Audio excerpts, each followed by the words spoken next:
ETF index mutual funds నేర్చుకుని stock మార్కెట్లో రాణించాలనుకుంటున్నారా? వెంటనే ఈ నెంబర్కి కాల్ చేయండి.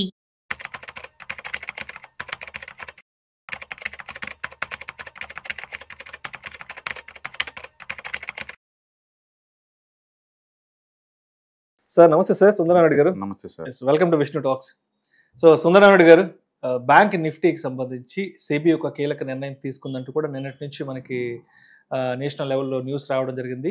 సో బ్యాంక్ నిఫ్టీ వెయిటేజ్ను పెంచేందుకు, అంటే ఇప్పటి వరకు ఏవైతే బ్యాంకుకి సంబంధించిన 12 కంపెనీస్ ఉన్నాయో ఆ 12 కంపెనీస్కి మరొక 2 కంపెనీలు యాడ్ చేసి మొత్తంగా ఒక 14 బ్యాంకులుగా చేసి సో బ్యాంక్ నిఫ్టీ వెయిటేజ్ పెంచాలంటూ కూడా సెబీ కీలక నిర్ణయం తీసుకుంది. ఇది కూడా డిసెంబర్ నుంచి లైమ్ లైట్ లోకి రాబోతుందంటూ కూడా వార్తలు వస్తున్నాయి. సో ఏంటి అసలు ఇక్కడ ట్రేడర్స్ కానీ ఇన్వెస్టర్స్ కానీ తప్పనిసరిగా తెలుసుకోవాల్సిన విషయాలు ఏంటి? ఇప్పటి వరకు ఏంటంటే బ్యాంక్ నిఫ్టీ అంటే 12 బ్యాంక్స్ ఉంటాయండి. ఆ 12 బ్యాంక్స్ లో కూడా HDFC bank and ICI bank ఎక్కువ వెయిటేజ్ ఉంటుంది. మనం మొత్తం కనుక మనం చూసుకుంటే ఈ బ్యాంక్ నిఫ్టీలో అండ్ హెచ్డిఎఫ్సి బ్యాంక్ ఒక్కదానికి 28% వెయిటేజ్ ఉంటుంది, 28 అనమాట. అండ్ ఐసిఐసిఐ బ్యాంక్ 24% వెయిటేజ్ ఉంటుంది. ఈ రెండు కలిపేసామనుకోండి మోర్ దెన్ 50% వెయిటేజ్. అంటే ఈ రెండింటిని షిఫ్ట్ చేశారంటే బ్యాంక్ నిఫ్టీ ఆటోమేటిక్ పైకి పోద్ది. ఈ రెండింటిని షార్ట్ కొట్టామంటే బ్యాంక్ నిఫ్టీ ఆటోమేటిక్ కింద పడుతుంది. అందుకని పెద్ద పెద్ద ఇంటర్నేషనల్ ప్లేయర్స్ అందరు కూడా ఈ బ్యాంక్ నిఫ్టీలో ఏంటంటే ఈ రెండింటిని కంట్రోల్ చేసుకుంటూ బ్యాంక్ నిఫ్టీతో ఆడుకునేవాళ్ళు. అంటే వీటికి జలుబు చేస్తే అక్కడ తుమ్లే ఇంకా ఆ బ్యాంక్ నిఫ్టీకి. అంటే బ్యాంక్ నిఫ్టీకి టోటల్ ఫైనాన్స్ మొత్తాన్ని కలిసి నిఫ్టీలో 37% వెయిటేజ్ ఉంది. అందుకని ఈ ఎఫెక్ట్ అవ్వటం వల్ల అక్కడ నిఫ్టీ కూడా ఎఫెక్ట్ అయ్యేది. అట్లా నిఫ్టీని అంటే బ్యాంక్ నిఫ్టీని కంట్రోల్ పెట్టడం కోసం వాళ్ళు ఈ హెచ్డిఎఫ్సి అండ్ ఐసిఐ బ్యాంక్ని కంట్రోల్ చేసేవాళ్ళు అనమాట. ఇప్పుడు మిగతా మనం చూసాం అనుకోండి, HDFC bank 28% weightage, ICICI bank 24% weightage, కొటాక్కి 9% వెయిటేజ్, అండ్ ఎస్బీఐకి 9% వెయిటేజ్, తర్వాత యాక్సిస్ బ్యాంక్కి 8.7% weightage, and federal bank 3% weightage, and ఐడిఎఫ్సికి 3% weightage, and Indus bank 3% weightage, AU bank 2% weightage, bank of Baroda 3% weightage, Punjab national bank 2% weightage, Canara bank 2.7 ఉండేది. మొత్తం చూసుకుంటే మెజారిటీ వాటా private banks బాగుండేది. ఓకే, అది కూడా హెచ్డిఎఫ్సి ఐసిఐ బ్యాంక్ ఎక్కువ ఉండేది. ఇప్పుడు కొత్త రూల్ ఏంటంటే ఏ ఒక్క దానికి కూడా వెయిటేజ్ మోర్ దెన్ 20% ఉండడానికి లేదు. ఓకే, అన్ని రీబ్యాలెన్స్ చేస్తున్నారు. ఏ ఒక్క దానికి సింగిల్ దానికి 20% కంటే ఎక్కువ వెయిటేజ్ ఉండడానికి లేదు. ఈ డేటా ప్రకారం HDFC and ICI bank effect కాబోతున్నాయి. ఒక్కొక్కటి 4,000 కోట్ల మార్కెట్ క్యాపిటల్ తగ్గబోతుంది వాటికి ఇప్పుడు. అంటే వెయిటేజ్ ప్రకారం ఏంటంటే దాంట్లోంచి 4,000 కోట్లు షిఫ్ట్ చేయాలి వేరే వాటికి. అందుకని that is the bad news for the HDFC and ICI. అయితే వాటిని రీప్లేస్ చేయాలి కదా. ఆ రీప్లేస్ చేసే ప్రాబిలిటీ క్యాండిడేట్స్ ఏంటంటే Yes Bank, Indian Bank, Union Bank, Bank of Baroda. ఈ నాలుగిట్లో ఏదో ఒకటి, ఏదో 2 లేదా 4 అయి ఉండొచ్చు. ఎందుకంటే ఇప్పుడున్న 12 బ్యాంక్స్ కడితే మినిమం 14 చేయాలి, మినిమం, మాక్సిమం కాదు. అందుకని 2 అయితే గ్యారంటీ చేరితే మేబీ 4 కూడా చేరొచ్చు. అందుకని 4 చేరే candidates Yes Bank, Indian Bank, Union Bank, Bank of India. ఈ న్యూస్ తోటి నిన్న పబ్లిక్ సెక్టర్ బ్యాంక్స్ నిన్న 1.5% పెరిగినాయి. ఎంటైర్ మార్కెట్ బ్లీడ్ అవుతున్నా సరే పిఎస్యూ బ్యాంక్స్ ఒకటి సెంట్రల్ గవర్నమెంట్ వాళ్ళు సెంట్రల్ పబ్లిక్ బ్యాంకులు అన్నింటిలో కూడా ఎఫ్డిఐ పరిమితి 20 నుంచి 49% పెంచారు. అదొక గుడ్ న్యూస్ ఉంది.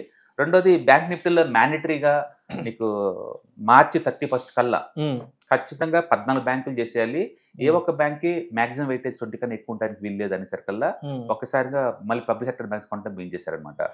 ఈ మార్పులు చేర్పులు ఈ డిసెంబర్ నుంచి స్టార్ట్ అవుతాయి. ఫస్ట్ అడ్జస్ట్మెంట్ 4 ఇన్స్టాల్మెంట్ లో మొత్తం అడ్జస్ట్మెంట్ చేసి మార్చి 31 కల్లా బ్యాంక్ నిఫ్టీలో టోటల్ టాప్ వెయిటేజ్ 20% కన్నా ఎక్కువ ఉండడానికి లేదు, మినిమం 14 ఉండాలి.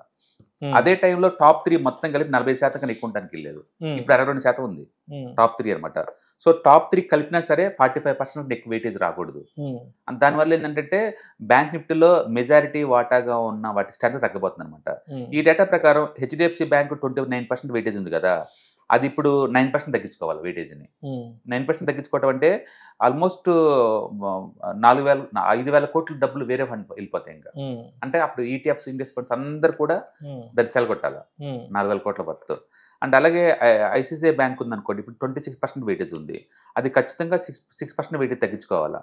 దాని మీనింగ్ ఏంటంటే 3,600 కోట్లు అమ్మాలి ఆ వర్త్. ఓకే, అండ్ ఎస్బీఐ ఉందనుకోండి, ప్రస్తుతానికి 8% ఉంది కాబట్టి చెప్పలేము.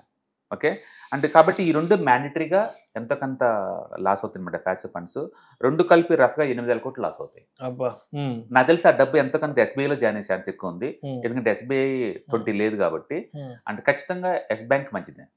Yes Bank and remaining banks ఏదైతే మనం 4 అనుకుంటున్న ప్రాబిలిటీ ఉన్న బ్యాంక్స్ వాటికి గుడ్ న్యూస్ అనమాట. అంటే Yes Bank, Indian Bank, Union Bank, Bank of Baroda ఈ 4కి మంచిదై ఉండొచ్చు. బహుశా 4 చేరొచ్చు, 4లో 2 అయితే ఖచ్చితంగా చేరుతాయి.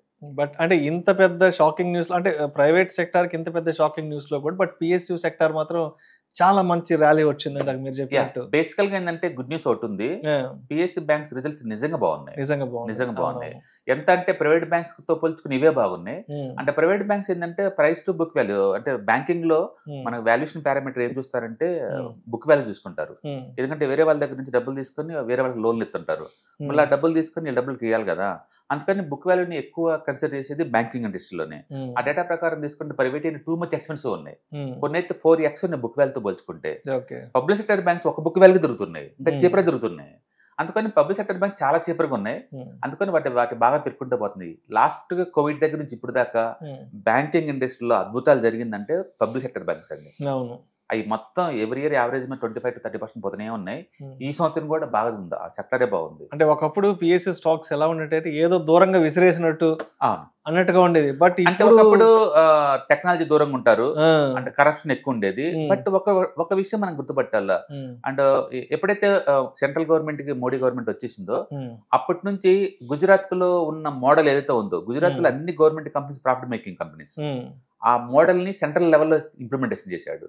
దాంతో మిదాని కావచ్చు, బిహెచ్ఎల్ కావచ్చు, ఎన్టీపీసీ కావచ్చు, పిఎస్యు బ్యాంక్స్ కావచ్చు, మొత్తం కూడా స్ట్రక్చరల్ గా అన్ని క్లూస్ తీసుకున్నాయి. పైగా టెక్నాలజీ అంత ఇంటిగ్రేషన్ పెరుగుతుంది కదా. ఇప్పుడు కొత్తగా ఇంకా బ్యాంక్స్ మొత్తం మెర్జ్ అయ్యి లాస్ట్ కి 8 అవుతున్నాయి. కాబట్టి ఇంకా ఎఫిషియన్సీ పెరిగే ఛాన్స్ ఎక్కువ ఉంది. అండ్ ఆయన కూడా చాలా సందర్భాల్లో పిఎస్యు స్టాక్స్ కి సంబంధించి, పిఎస్యు సెక్టార్ కి సంబంధించి పార్లమెంట్ లో కూడా చాలా సందర్భాల్లో ఓపెన్ గా మాట్లాడారు కూడా. ఒకటైతే నిజం, అంటే ప్రైవేట్ వాళ్ళకి ఇంత ముందులాగా ఎఫిషియన్సీ ఉంది, గవర్నమెంట్ దగ్గర ఎఫిషియన్సీ లేదు అనుకోవడానికి ఏం లేదు. పర్టికులర్ గా అసలు బ్యాంకింగ్ ఇండస్ట్రీ అయితే దుమ్ము లేపుతున్నాయి పర్ఫార్మెన్స్ పరంగా. అంటే ప్రైవేట్ వాటిని ఛాలెంజ్ చేస్తున్నాయి డైరెక్ట్ చెప్పాలంటే అవి. అంటే దానితో డిపాజిట్స్ కలెక్ట్ చేయడం కూడా పబ్లిక్ సెక్టర్ బ్యాంక్స్ ఈజీ అయిపోతుంది. ప్రైవేట్ చాలా టఫ్ గా ఉంది, ఎందుకంటే మ్యూచువల్ ఫండ్ ఇండస్ట్రీ నుంచి సీరియస్ గా పోటీ వస్తుంది అనమాట ప్రైవేట్ బ్యాంక్స్ కి. కాబట్టి ముందు రోజుల్లో కూడా ఇంకా పబ్లిక్ సెక్టర్ బ్యాంక్స్ ముందు పోయే ఛాన్స్ ఎక్కువ ఉంది.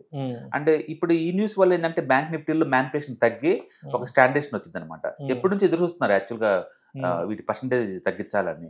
ఈవెన్ ఐటీ నిఫ్టీలు కూడా ఒక టీసీఎస్, ఇన్ఫోసిస్ 2 కలిపి 50% కంట్రోల్ చేస్తాయి. అంటే ఆ ఇండెక్స్ ని పడగొట్టాలంటే ఈ రెండింటిని టచ్ చేస్తే చాలు. అట్లా ఉన్నప్పుడు ఏంటంటే పెద్దోళ్ళు ఏం కావాలి టచ్ చేయొచ్చు కదా ఇండెక్స్ ని. ఇప్పుడు ఏమవుతుందంటే ఈ 14 పెంచడం ద్వారా, వెయిటేజ్ తగ్గడం ద్వారా ఇంత ముందులాగా దాన్ని టచ్ చేయలేరు అనమాట. అందుకని మ్యానిపులేషన్ తగ్గుతాయి. అప్పుడు బ్యాంక్ నిఫ్టీలో వాలిటిలిటీ తగ్గిపోద్ది. ఇప్పుడు నిఫ్టీ ఉందనుకోండి, అది మంత్లీ యావరేజ్ 1% మూవ్ అవుతుంది. బ్యాంక్ నిఫ్టీ అలా కాదు, పైన +2 కానీ -2 కానీ మూవ్ అవుద్ది. నిఫ్టీతో పోల్చుకుని 2 టైమ్స్ ఎక్కువ జరుగుతుంది. ఎందుకు అంటే 2 కంపెనీస్ కంట్రోల్ చేస్తున్నాయి కాబట్టి. ఇక్కడ నిఫ్టీ అలా కాదు, నిఫ్టీలో అలా ఉండదు అనమాట కంట్రోల్. బట్ డెఫినెట్ గా ఇది మంచిదండి, అండ్ వాలిటిలిటీ తగ్గింది డెఫినెట్ గా దీని ద్వారా. సో అంటే మొత్తానికి ట్రేడర్ పాయింట్ ఆఫ్ వ్యూలో, ఇన్వెస్టర్ పాయింట్ ఆఫ్ వ్యూలో మనం ఇక్కడ నుంచి తీసుకోవాల్సిన విషయాలు ఏమో, వాలటిలిటీ తగ్గబోతుంది. ఫైనాన్స్ సెక్టర్ లో వాలటిలిటీ తగ్గబోతుంది. ఇంత ముందులాగా మ్యానిపులేషన్స్ కి స్కోప్ తగ్గబోతుంది. ఒకప్పుడు ఫైనాన్స్ సెక్టర్ ఊపాలంటే 2 స్టాక్స్ తోనే ఏం కావాలని టచ్ చేసేవాళ్ళు. ఇక ముందు చేయలేరు అంటున్నాను. ఆ వెయిటేజ్ తగ్గించారు కాబట్టి వాళ్ళు చేయలేరు. కాబట్టి ఇండెక్స్ ని పడగొట్టాలంటే ఇంత ముందు రిలయన్స్, హెచ్డిఎఫ్సి, ఐసి మూడింటిని టచ్ చేస్తే ఇప్పుడు వెయిటేజ్ తగ్గడం ద్వారా ఏంటంటే మార్కెట్ లో వాలటిలిటీ తగ్గింది. అంటే పెద్ద ప్లేయర్స్ యొక్క ఆటలు సాగవు ఇంత ముందులాగా. సో మొత్తానికి ఫర్దర్ గా బ్యాంక్ నిఫ్టీలో పబ్లిక్ సెక్టర్ బ్యాంక్స్ కీలక పాత్ర పోషించబోతున్నాయి. Thank you sir, thank you so much. Hi, నేను మీ సుందర రామిరెడ్డి. ఈ వాలటిలిటీ మార్కెట్లో మనీ ఎలా మేక్ చేయాలని ఆలోచిస్తున్నారా? అంటే స్టాక్ మార్కెట్ బాగా బ్లీడ్ అవుతున్న ఈ టైంలో పోర్ట్ఫోలియోస్ అన్ని కూడా బ్లీడ్ అవుతున్నాయా? అండ్ ఈ వాలటిలిటీని ఎలా హ్యాండిల్ చేయాలి, లాంగ్ టర్మ్లో మంచి పోర్ట్ఫోలియో ఎలా బిల్డప్ చేయాలో ఆలోచిస్తున్నారా? అలాంటి వాళ్ళ కోసమే ఈ వెబినార్. రాబోయే ETFs, index funds and mutual funds వెబినార్లో పార్టిసిపేట్ చేయండి.